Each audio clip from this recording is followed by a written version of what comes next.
કાકી પણ સ્ટુડિયોમાં આવી ગયા છે. કેમ છો કાકી? મોર્નિંગ વોક કરી આયા? હું નથી જતી મોર્નિંગ વોકમાં. મેં તો કેટલી વાર કીધું છે પણ આવતી જ નહીં ને. અરે મારાથી છે ને તમારા જેટલું સ્પીડમાં નથી ચલાતું. તમે છે ને પેલા આમ ફટાફટ આમ ચાલતા ચાલતા આગળ નીકળી જાઓ છો અને હું પાછળ રહી જાઉં છું. મને નથી મજા આવતી એમાં. જૂઠડી, તારે આવું નહીં, એવું કે તું. બાકી તો તું તો દોડી શકે છે. શું દોડી શકે છે? અરે પેલે દિવસે મેં એટલું જ બોલ્યો કે લા દૂધ ઉભરાયું અને તું જે સોફા પરથી છલાંગ મારીને દોડી છે રસોડા તરફ, આહા, કોઈ પકડી ના શકેલા તને. એટલે મિલ્ક ઉભરાયું ને મિલ્ખા દોડ્યો એવું લાગ્યું. શું મિલ્ક ને મિલ્ખાન બધું કરો છો? એટલે તારી હેલ્થ માટે જ કહું છું. આ વાઇબ્રન્ટ ગુજરાત જેવું તે છે, શરીર ડેવલપ કર્યું છે ને એના માટે કહું છું. બાકી યાદ રાખજે, ઘરે નાવાનું સેટ નહીં થાય, તને કાર વોશ ની સર્વિસ સેન્ટરમાં દોડાવી પડશે. શું કાર વોશ ને બધું સર્વિસ ને બધું બોલો છો યાર? આમ અમારે સ્ત્રીઓને છે ને આખો દિવસ એટલું બધું કામ હોય ને કે એક્સરસાઇઝ થયા જ કરે. ઓકે છે ને આર્ગ્યુમેન્ટ. ગઈકાલે ભાજીના શાકમાં કેટલું મીઠું નાખેલું, બહુ બધું મીઠું નાખેલું. હા, તને કહી દઉં, બહુ વધારે હતું. મીઠું બરાબર જ હતું, ભાજી ઓછી પડી હતી. મેં તો તમને કીધેલું કે તમે વધારે ભાજી લેતા આવજો. લે તે તો મારો વાંક કાઢ્યો. લે જેટલી ભાજીઓ એ પ્રમાણે મીઠું ના હોય. ખરું, તું તો એકદમ સ્વીકારે જ નહીં ને. સ્ત્રીઓ એમનો વાંક એકદમ ના સ્વીકારે. ઓકે, એ તો ખબર જ છે.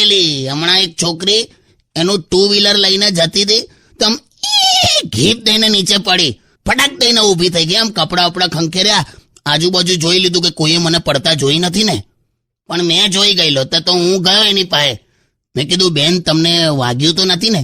તો કે ના, આ તો કે મારી 2 વ્હીલર પરથી ઉતરવાની સ્ટાઇલ છે કે. બોલો, સ્વીકારે જ નહીં, પડી ગઈ હતી એવું એમ. This is what we call as બસ હવે હા સારું, ચાલો સોંગ વગાડો. જો 3 જ વસ્તુ હોય હસબન્ડ વાઈફ ની ફિલોસોફીમાં. શું? ખર્ચો, સ્વભાવ અને ઝઘડો. કેમ પ્રેમ ને બધું ના હોય? પ્રેમ હોત તો ફિલોસોફી જરૂર હું લા. હા, સંભળાવો. ખર્ચો. હા, હસબન્ડ અને વાઈફમાં શું ફેર ખબર? પુરુષ છે ને, પુરુષ એ 100 રૂપિયા આપશે 50 રૂપિયાની આઈટમ માટે જે એને જોઈએ છે, હા. અને સ્ત્રી 50 રૂપિયા જ આપશે 100 રૂપિયાની આઈટમ માટે જે એને જોઈતી જ નથી. હવે તું નક્કી કર, આ બેમાંથી ખર્ચાળ કોણ? એ તો કઈ રીતે નક્કી થાય? એટલે જ ઝઘડા થાય, સમજો તું. પોઈન્ટ નંબર 2, હા, સ્વભાવ. એનો શું? સ્ત્રી છે ને એમ વિચારીને મેરેજ કરે કે એનો હસબન્ડ હી વિલ ચેન્જ, કે એ પછી બદલાશે એમ. હા, પુરુષ એમ વિચારીને મેરેજ કરે કે શી વિલ નોટ ચેન્જ, કે આ ક્યારે નહીં બદલાય. સરવાળે છેલ્લે બંને ખોટા પડે. અને ત્રીજો મુદ્દો છે ઝઘડો. તો મારે પુરુષોને ખાલી એટલું જ કેવું છે કે કોઈ પણ આર્ગ્યુમેન્ટનું જે છેલ્લું સમાપન સ્ટેટમેન્ટ હોય ને, કન્ક્લુઝન વાળું સ્ટેટમેન્ટ, હા. એ ઓલવેઝ. આજ સવાર હું થયું એ કે ને પેલા દૂધ વાળા હાથે હું થયું કે ના મસ્ત આપણે સોંગ સાંભળીએ. ચાલો ચાલ આવે એની સોંગ. કેમ, શું થયું? હા, હવારે તપેલું લઈને ગઈ અને પેલા દૂધ વાળાને કે ભૈયા આપ દૂધ में इतनी मिलावट करते हो, शर्म नहीं आती के? અચ્છા. તો પેલા શું જવાબ આલ્યો કે જે મિલાવટનું તમે મને સમજાવો છો કે તમારો ફેસબુક નો ફોટો જુઓ અને અત્યારે તમે મારી સામે ઉભા છો ને એ ચહેરો જુઓ. સારું છે કે હું કમેન્ટ નથી કરતો. છોન મનું તપેલી ધરો, લાવ દૂધ આલું. મને તો એટલો ગમી ગયો છે ને દૂધ વાળો. વાહ, ક્યાં વાત હે. પત્યું તમારું. હવે છે ને શાંતિથી સોંગ સાંભળો ને. તો સરગવાની સિંગ નું શાક આવે છે ને, સરગવો, હા, એમાં સરગવાની સિંગ નહીં નાખું, દાંડિયા નાખીશ, દાંડિયા, અને પછી રસાવાળું શાક બનાવીશ. સારું, ચાલ, સોરી વે. તો મારી હારી આમ દાંડિયા ખવડાવી દે આપણને. 2 દિવસ સવારે નાના લાકડાના રમકડા પડે. હટ ગંદા. એવું જ હોય. પતિ હોય ને, પતિ એ પતંગ જેવો જ હોય. તમે સેટ ઢીલ આપો એટલે આગલી અગાસીમાં જ જતો રહે. ચૂપ રહો હવે. આગળની અગાસીમાં કોઈ આઈતી સુવર્ણા કરીને એની સાથે ખબર નહીં શું કરતા હતા. શું કરતો નહીં, મને કઈ આવડે પતંગ ચગાવતા. હું કઈ વાતચીત કરતો હતો. તો તમારી વાતચીત એટલી બધી વધી ગઈ કે સાંજે પાછા તમે એને ઘરે મૂકવા જવાના હતા. તો કાલી આવે ને આમ જ પૂછ્યું. હવે મેં કહું કે ચાલો તમને હું ડ્રોપ કરી દઉં એમ. પણ પેલી એ મસ્ત જવાબ આપ્યો ને તમને કે હું અજાણ્યા વ્યક્તિ સાથે બેસતી નથી. હાલા હવે કાકા આવો જવાબ આપી દીધો તમને? હા, મને કે હું અજાણ્યા વ્યક્તિ સાથે બેસતી નથી આવું બોલીને પાછી એ રિક્ષામાં બેહી ગઈ, જાણે રિક્ષા વાળો એના ફોઈનો છોકરો હોય.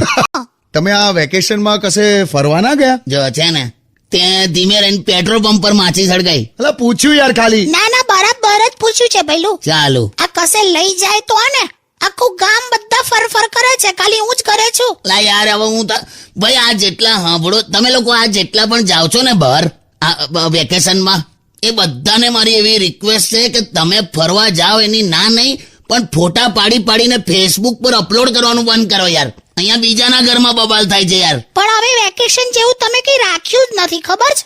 કોઈના ઘરે રોકાવા આવતા નથી. એવું ના રોકાવાય યાર. શું ના રોકાવાય? અમે તો 20 દિવસ રોકાતા હતા. જો એક વસ્તુ યાદ રાખ, તમે કોકના ઘરે રોકાવા ગયા હોવ હા, અને થોડા દિવસ પછી જયારે ટીંડોળા, ગીલોડા, કારેલા, દૂધી આવા બધા શાક પીરસવા માંડે ને, એટલે સમજી જવાનું કે આપણે બહુ વધારે રોકાઈ ગયા.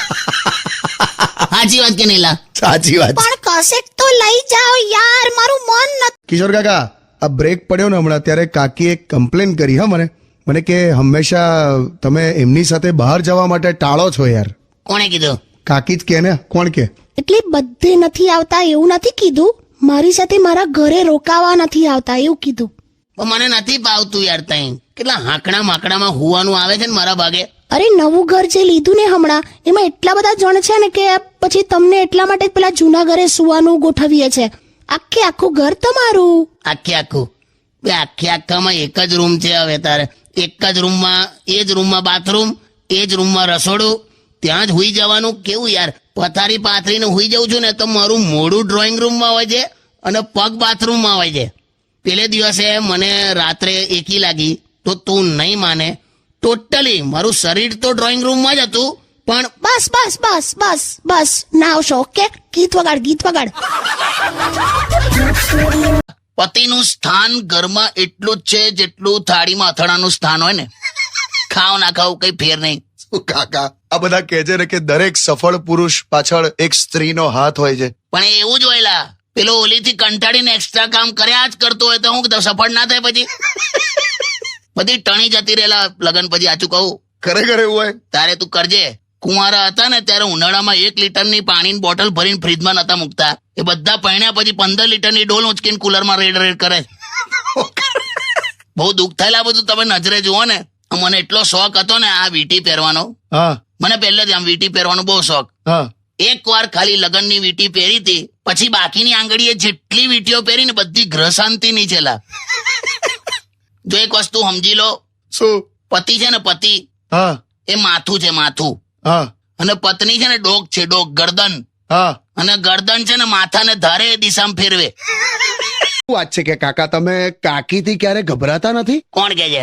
મયંક વિશ્રાણી. એમ નહીં, એવું કોણ કે છે કે હું ગભરાતો નહીં? એમ ગભરાવું જ છું વળી, અને એ સ્વીકારવામાં મને વાંધો જ નહીં. શું વાત કરો છો, તમે ગભરાતા હોય એમ? ભાઈ દરેક પતિ ગભરાય, માને કે ના માને. અને હું તો એવું માનું છું કે પત્નીથી જે ગભરાય ને એ જ સ્વર્ગમાં જાય, અને જે ના ગભરાય એને તો પછી અહીંયા ધરતી પર જ સ્વર્ગ થઈ ગયું ને. તું ઘરમાં જ જો ને, કોઈ પણ ઘરમાં વસ્તુ ના મળતી હોય ને હા, તો કેવું કે ખબર, જો ઉભા થાવ જો તમારે નીચે જશે. જો હા, એવું થાય છે. પણ હું સાચું કહું, મોટા ભાગે આમ નીચેથી જ નીકળે છે. બે જાનેલી, હવે પરમ દિવસે રસોડા મિક્સર નતું મળતું તોય તે મને આઈને કીધું ઉભા થાવ જો, કે મિક્સર પર બેવાનો છું મેં. સારું, એ બધું છોડો. મસ્ત હમણાં તરબૂચ કાપું છું અને હવે ક્યારનું ચપ્પુ નથી મળતું. ઉભા થાવ જોઈએ. મેં ચપ્પુ પર બેવાનો છું લી. કાકી તમે stay tuned with કિશોર કાકા only on Radio City 91.1. ફીટ ફીટ કરે છે ગમે તે હોય. પોઝેસિવ. જાને हेलो હેલો કાકી, કેમ છો? अरे भाईलू केम छे તું ક્યાં છે યાર? તે કેવા અવાજ કાઢે છે? અચ્છા તમે ત્યાં જ છો? હો લે, એટલે બાકી એકલામાં તું કઈ રીતે વાત કરી છે એની સાથે? બે કાકા, આ તમે લોકો આવું ના કરો લા. અરે મસ્તી કરો છો, મને ખબર છે હવે તમે ત્યાં છો. બોલો. કઈ છે તું? હું તો પાર્લરમાં છું. પાર્લરમાં હું કરે છે તું? મસ્ત હેરસ્ટાઈલ કરાવું છું. લે બોલો, હું લોકોને ઘરમાં રહેવાની અપીલ કરું છું ને આ પાર્લરમાં બેઠી છે. હું કરવાનું? આપણો ઘરનો સિક્કો જ ખોટો હોય તો પછી બીજાને શું કહું? લા કાકા સાંભળો તમે. ના તું બોલ, વચ્ચે ઉપરાણું ના લઈશ એનું. હું કરાવે તું? હેરસ્ટાઈલમાં હું કરાવે છે? સ્ટેપ કટ કરાવું છું. શેના વળી સ્ટેપ કડા? તારા સ્ટેપ જ ખોટા છે. અરે ના ના, એકદમ પરફેક્ટ કરે છે. બે એવું નહીં, બે જવા દે. એક તો મને એ જ નહીં સમજ પડતી કે બધા વાળ તું બાંધી રાખે છે, બરાબર? હા. ખાલી 20-25 વાળ તું આમ આગળ છૂટા રાખે છે અને એને આખો દિવસ એ વાળને પકડીને મેં માની લીધું કે હું બ્યુટીફુલ લાગુ છું, પણ સાંભળો ને, મારા પર આમ 2 શાયરી તો બોલો. શેની શાયરી યાર? બોલો ને પ્લીઝ. બે યાર, બોલો ને કાકા, બોલો. આમ ના કરતું બ્યુટી પાર્લરનો બગાડ, આમ ના કરતું બ્યુટી પાર્લરનો બગાડ. એકવાર તૈયાર થાય ને જાય આખો પગાર. છે ને, અમને દર વખતે પૈસા જ દેખાય છે. તે પણ શું યાર, તું આવે ચાલ મોકા બહુ લગભગ સવારથી સરકારી મકાન પર પ્લાસ્ટર મારતી હતી, એટલે એટલે સવારથી તૈયાર થતી હતી એમ. બે હું યાર. हेलो હેલો કાકી કેમ છો? અરે ભૈલું કેમ છે તું? એકદમ મજામાં કાકી, મિસ યુ યાર. કદા બાપુ બાજુ બેઠો છે હા કે કાકા જો હું તમને સમજાવું, પત્નીની જે કોઈ ખામીઓ હોય ને એના પર કોઈ દિવસ વિવાદ નહીં કરવાનો. કેમ એવું? હા તો જો એ ખામીઓ ના હોત તો તમારાથી સારો પતિ ના મળ્યો હોત એને. હા એ બરાબર. એટલે બહુ હોશિયારી મારવાની જ નહીં. બીજું એ કે પત્નીને ક્યારે જુઠ્ઠું નહીં બોલવાનું. એવું કેવું? હા, કેમ કે તમે પકડાઈ જ જાવલા. તમને ઓલવેઝ એ વાત જ પૂછે જે પહેલેથી એને ખબર હોય. બધું અનુભવ પરથી કહું છું લા.